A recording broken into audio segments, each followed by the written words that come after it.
Hi అండి.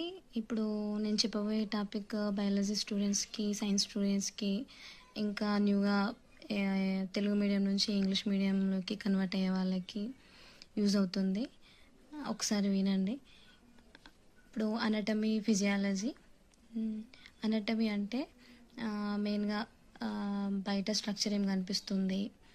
ఇప్పుడు for example heart యొక్క స్ట్రక్చర్ ఏంది, స్కిన్ యొక్క స్ట్రక్చర్ ఏంది, ఇలా చెప్పేదాన్ని అనాటమీ అంటారు. ఫిజియాలజీ అంటే ఇప్పుడు హార్ట్ ఏం ఫంక్షన్ చేస్తుంది. ఇప్పుడు హార్ట్ ఉందనుకోండి, ఆ హార్ట్ ఏం చేస్తుంది, బ్లడ్ సర్క్యులేట్ చేస్తుంది, బ్లడ్ పంప్ చేస్తుంది. ఈ ఫంక్షన్ని ఫిజియాలజీ అంటాం. హార్ట్ ఎలా కనిపిస్తుంది, దాంట్లో ఎన్ని గదులు ఉంటాయి, ఇలా చెప్పేదాన్ని అనాటమీ అంటాం.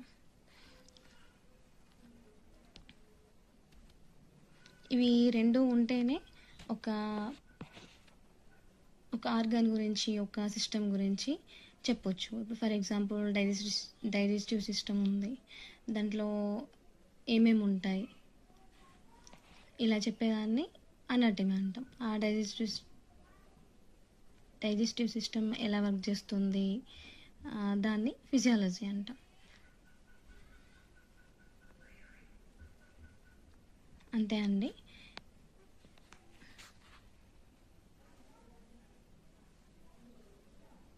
I hope this is useful.